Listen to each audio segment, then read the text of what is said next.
I wanted to do a long-term update on this 2014 Street Triple R. You know, I've actually never made a video like this, but you know, I kind of figured I've got a lot of mileage on this bike, and what's it like after 20-something thousand miles? So yeah, I bought the bike October of 13. It's a 14 build, technically. And let's take a look at see what I've got mileage-wise on it. Let's see. I'm not sure if you can see that, but yeah, it's 25,615 miles right now as of 3:22 p.m. On the hell, I don't even know. We're at the end of November, actually. Okay, so almost 26,000 miles in a little bit over a year. Mostly canyon miles. I did do a 2,000 mile 5-day journey to the southwest, and yeah, man, the bike actually did great as a sport touring bike. Yeah, I could have used a little more wind protection, and at times it is a little frenetic, going about 90 to 95 miles an hour on the freeways. You know, it's winding out about 8,000, 9,000 RPM. You know, if you stick to 65, 70 miles an hour on the freeway, you're probably looking at, I don't know, my best guess is 6,000 RPM, and it's not bad. It's actually really comfy, but if you up the pace a little bit after a few hours, it can get a little bit tiresome. With that said, the last day I did 650 miles from Pine Valley, Utah, down to Hoover Dam through Vegas, then back to LA. I thought I'd be a lot more sore than I was, but actually I felt pretty fantastic afterwards. Anyways, let's talk about some of the things I may have done to the, or I have done to the bike. Mods. The biggest one I think is probably that guy right there, the Öhlins TTX. It's a takeoff from a 675 Daytona, same year, 13 or 14. I got it sprung to my weight. It's fantastic. Absolutely worth the money, without a doubt. In the front, I've put Racetech springs in to my weight, left the valving the same, changed the fork oil. Just recently did that a couple weeks ago. Feels great. I really dig it. Let's see what else. Remus Hypercone right there. Sounds great. Guttural. Doesn't drone on the freeways. I like it better than the Aero. I like it better than the CompWorks. Fine products, but I'm a big fan of tone. I'm a music producer and an audio engineer, so to me tone is pretty much everything. It can get quite loud with the baffle out, so you know, if you like it nice and deep, then I would do that, but it's pretty loud, and I kind of respect my neighbors, so I have the baffle in. It comes with two baffles, at least mine did. It came with a race baffle and a standard baffle, and I've got the race baffle in, and I really dig it. I come home usually 3, 4, 5 a.m. from a session every night, so I don't like to piss my neighbors off too much. Let's see what else. Carbon fiber, little engine covers. Yeah, I got them on sale. Would normally never bling my bike out like that, but they were on sale, so what the hell. Puig windscreen. Very cool. It probably doesn't look as good as the OEM cowl, but I think it does a better job of wind protection. I'm 5'5" on a good day, and I get no buffeting. The wind is nice. I don't have any problems with it. It cheats the wind really good. You know, maybe someone who's taller would have a little bit, would definitely have a different attitude towards the screen, but it works for me, and so I'm a happy camper there. Let's see, aftermarket mirrors, adjustable, cool, cheap. I like it. Let's see what else. Oh, running lights and turn signals. Right here. They're cool. Check them out. Turn it on. You can actually see them from the back. And as far as turn signals go, not bad, huh? Pretty trick. anything that gives me a little advantage through LA traffic at night is pretty cool. It's kind of hard to see during the daytime, but they are running lights right there. Better than nothing, that's what I say. Okay, so to the review. Love the bike. I had one major issue when I first got it.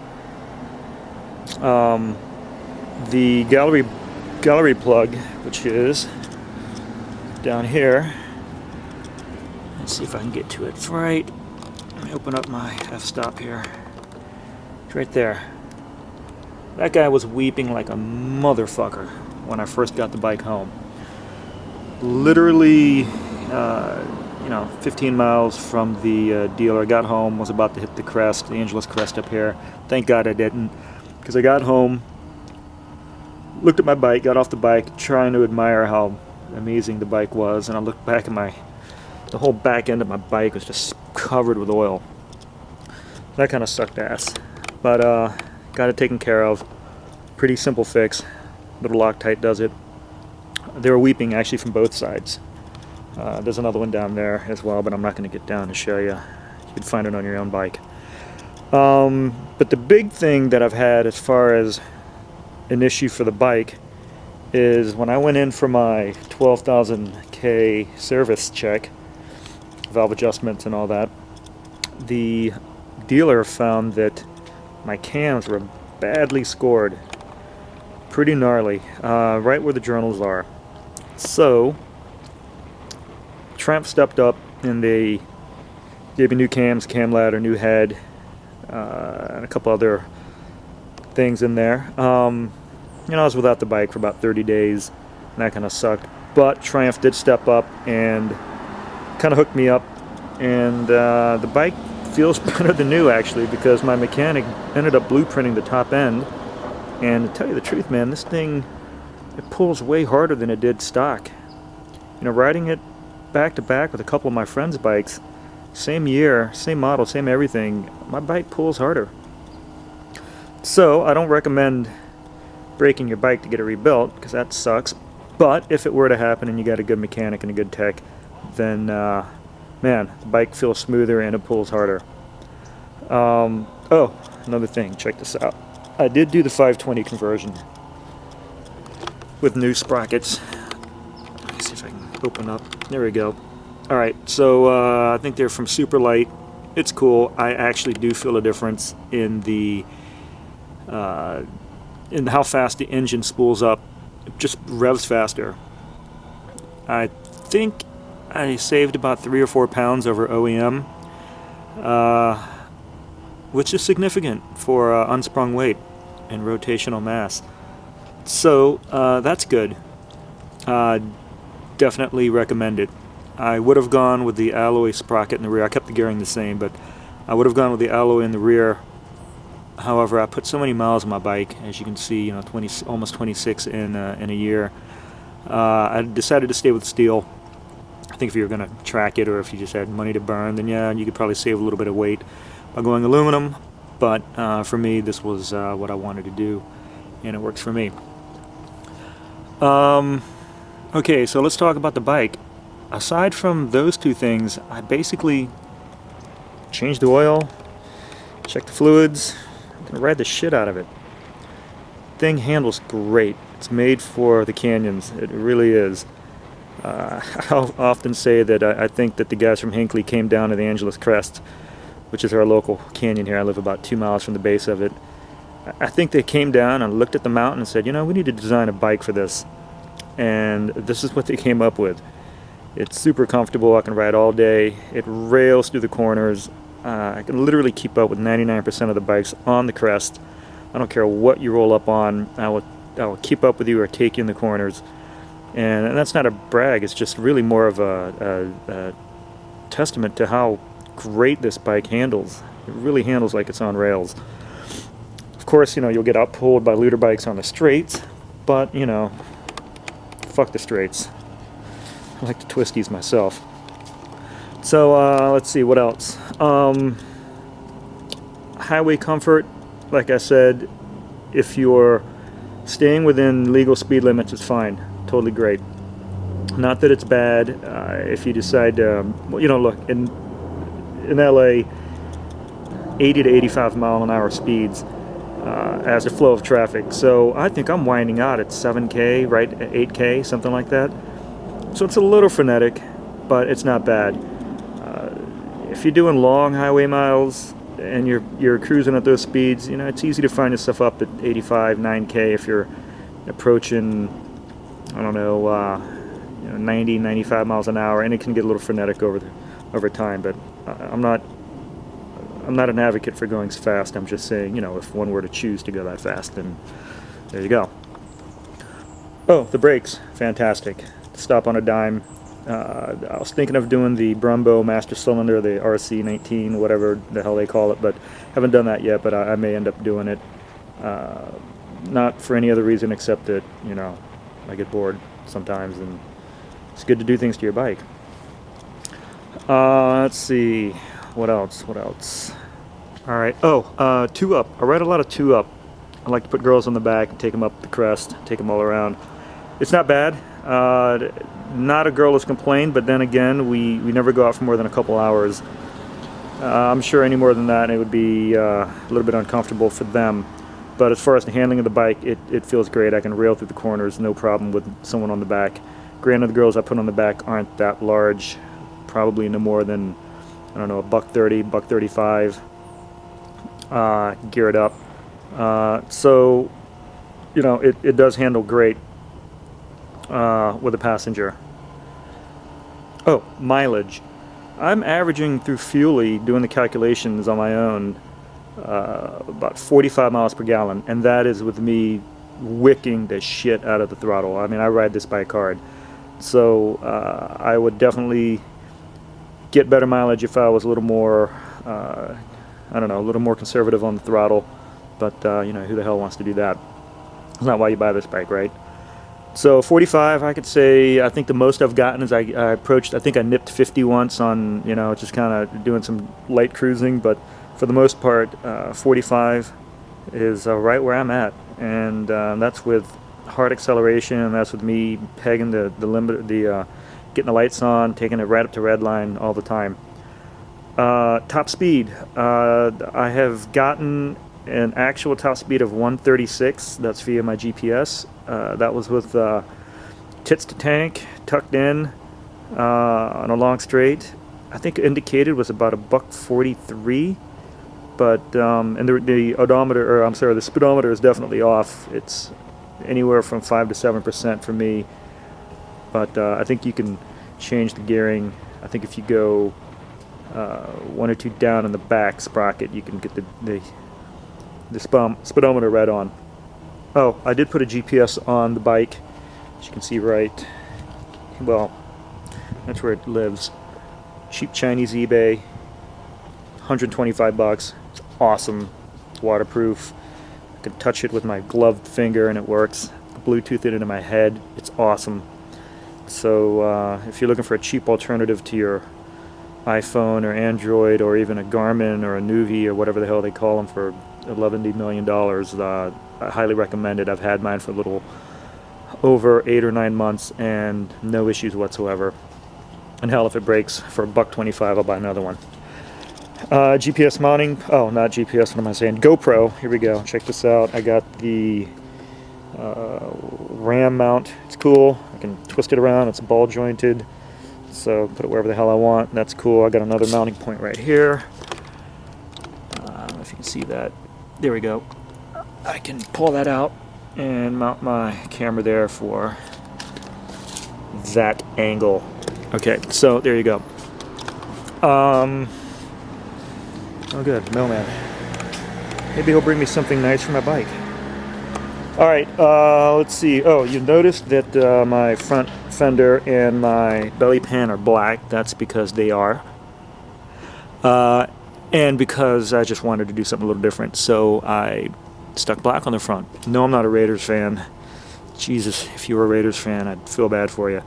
But no, I just wanted something a little different. I do have the stock pieces in the original trim, but I kind of like the way that it looks better. Kind of with the front, it just kind of ties the room together. You know what I mean?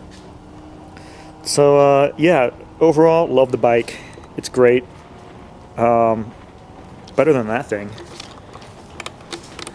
I don't know if you can see it. Let's see. There we go. That thing's a pig. This is a cheetah. Buy the bike. You'll dig it. It's got everything I want for the street. Tons of power. More than enough. You can rail it through the canyons. You can take it on trips. I stuck a Kriega bag on the back of it and had no problems going all over the place. So, you know, you can do some sport touring on it. Yeah, you know, I'd like to have some hard bags and maybe a bigger windshield if I'm gonna go across the U.S. like I'd like to do next year. So maybe I'll buy a new bike for that. But you know, if you're gonna have one bike, this is a great bike to have, especially if you dig the twisties. That's where the thing wants to live. If you're doing track days too, I've taken this thing out on the track. Phenomenal bike on the track. You know, the only issue that I've had on the track is that if you get really aggressive and you're not leaning off too heavy, you can start dragging hard parts, as evidenced by, you can see there, I've drugged my pipe. You can see the feeler is pretty nubbed down right there. And this one, you can see, I don't know if I can get to it now. You know, I got a sticker over it, so it's hard to see, but basically right here, I've grazed my heat shield, or whatever that thing's called. But that was with me just bombing ass around the track. So you know, maybe if you're gonna do a lot of track days, I would maybe get some rear sets, and that would probably help. And you know, that was with my stock suspension. That was without my Öhlins on. The Öhlins do raise the rear end a little bit, so I'd gain a little bit more clearance there. You could probably raise the forks in the triple tree as well to get yourself a little more clearance, and you probably won't have those issues. And if you do, then just, you know, pull a Rossi or a Marquez and, you know, lean your ass off more. So yeah, there you go. I don't know if this review helps or not anyone looking to buy one of these bikes, but you know, I don't know too many other 14/13 model year bikes that have this kind of mileage on it. This bike is pulling fantastic. It's riding great. I've got no issues with it. In fact, as the motor loosens up, as I get more and more miles on it, it feels smoother and stronger as the day gets going. So, you know, knock wood, this thing will last me 100,000 miles, maybe more. I'm hoping that I can get that kind of mileage out of the bike. You know, every year I look online and the new bikes come out, and you're like, fuck, man, I really love to have that bike, but I can't see getting rid of this bike. It's a great commuter. It's great for splitting lanes in Hollywood, and that's where I take it every night when I go to my studio. So it's perfect for that. Like I said, I go to the canyons pretty much daily. Put a good 50 to 100 miles on my bike daily through the canyons, and it just rails the canyon, so it's great for that. I do chew through tires on this bike, not as much as if it was a liter bike, but I do go through Q3s, which is what I got on here now, and I chew through the sidewalls pretty bad. I get about 1,500 miles out of the sidewalls on the rears. On the fronts, if I milk the shit out of it, I can get probably 1,800 to 2,000. So it's not quite a 2-for-1 deal for me. You know, if I ride the fronts all the way down to the edges, kind of like this one. This one here has got, let's see, that one there has got 2,200 miles on it. And you can see the difference. I don't know how clear my camera is picking that up, but and it's also peeling here. You can see I'm not the kind of guy that likes to go down a cord, and I think if you are that kind of guy, I think you're an idiot. That shit's dangerous, man.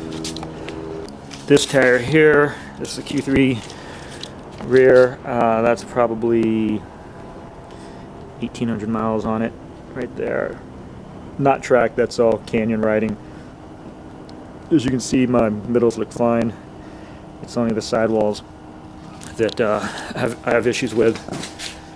Oh shit, heated grips. These are badass, man. They are the Triumph OEM plug and play. Took me about half an hour to install them, and they're super great, nice and toasty. The hottest setting is burn the skin off your face hot. The second setting is really nice, especially taking the edge off on a nice cool morning or a nice evening ride. Highly recommended. I don't think I could ever go back to having non-heated grips again. I put some cheap Chinese eBay lovers on. People moan and complain about them, but hell, 26,000 miles and they're great. No issues whatsoever. They look cool, feel good, and as long as they don't seize up and lock up on me, I have nothing but good things to say about them. Oh, I did do a radiator guard. I think it's an Evotech, RNG maybe. I don't fuck. No, Evotech. I think that's an E in there. I can't tell, but yeah, there you go. Just do it. Just put one of those on. 100, 150 bucks, whatever they cost. Save your radiator, especially if you're riding anything that resembles a road. So yeah, don't get a rock caught in your radiator and end up stranded somewhere because you're oozing shit everywhere. You can't get home. So yeah, there you go. Can't think of anything else that I can talk about right now, but hope this has helped you make a decision on whether or not you want to buy a bike like this. Highly recommended. Triumph, you did a great job. Customer service was great when I had a warranty issue or two. Stepped up, took care of me. No issues there. So there you go. You know, keep the Riverside down, keep it safe, have a blast. You know, take chances, get in wrecks, do what bikers do. Okay, hey, just thought of something. After I moved the bike from here to here, wanted to talk to you guys about the sock suspension. For the sock suspension, stock suspension versus the Öhlins TTX. For anyone looking to do this mod and you're going, what the fuck's the difference and why would I spend the money? Well, the fucking difference is that the TTX suspension is infinitely better. It's smoother, it's more compliant, it's less harsh, it's infinitely more adjustable. It just feels better. I picked up a lot more speed and a lot more control and definitely more feedback out of the rear. This is not the Mark II, it's just a straight up TTX that comes off off the Daytona, but and I'm sure the new ones are even better. But as far as this compared to the KYB unit, the KYB unit, it's good, and if you're not really railing that hard, then you'll have no issues with it. But I find it a little harsh. Small bumps were just no bueno, man. You just knock the fillings out of your teeth, and that's if you get it at an aggressive setting where you're going to be railing through canyons. And so if you get on the freeway, you get on expansion joints and you're riding along and you hit a bump, I mean it got pretty nasty, and it'd buck you out of the seat. If you try to slow down your rebound, it got harsh. If you sped up the rebound a little bit, then it got a little bouncy. It was as if and then even with the compression, it just felt really hard. So when I came across a deal on one of these and I stuck it on the back of the bike, I wasn't sure if I just wasted my money or not, if I'd actually notice it on the street. But man, right out of the gate, within the first 30 feet, I went, holy shit, this is so worth it. And as soon as I hit that first turn on the crest, I went, okay, here we go. So another cool thing about it is if you do have to ride, let's say on the freeway, to get to the canyons, then you want a little softer suspension. The cool thing about it is it's got these two hand turnable knobs for preload. Not for preload, for rebound and compression. And literally, I just reach down as I'm riding and loosen it up, soften it up a little bit, so as I hit those expansion joints, I'm not like dying. And then you don't even have to dismount the bike. As soon as you get to the bottom of the hill, bottom of the canyon, and wherever the hell you are, just reach down and tighten it up, firm it up. And in fact, sometimes mid-ride, I'll even be mid-corner, and I want a little bit more damping. I'll just reach down and twist it on the fly. So super cool. Now, I haven't ponied up for the Öhlins cartridge in the front, but you know, who knows, maybe I'll do that eventually, but just getting it sprung for my weight, I think that's helped a lot, and then changing the oil, that's helped me quite a bit. Let's see what else. Oh, another thing, some of you guys may have noticed that I got these tabs on my bike. They're for dragging my cat. I like to hook her to these things and then drag her behind me because she gets bored when she's sitting in their house. No, I'm kidding. They're for a Kriega tail bag, and I had to do a little modification to get these straps in there. I had to bolt them, basically cut into the plastic tray liner thing, and get them so that I could get some cool anchor points. But you know, if you're gonna do some weekend shit, just get one of those 30-liter Kriega tail pack things and just stack them on the back of your bike, and you know, call it a day. You know, you don't need to bring a whole lot of shit with you, right? Just change underwear and some jeans, and you're good. So yeah, there you go. 2014 Street Triple R.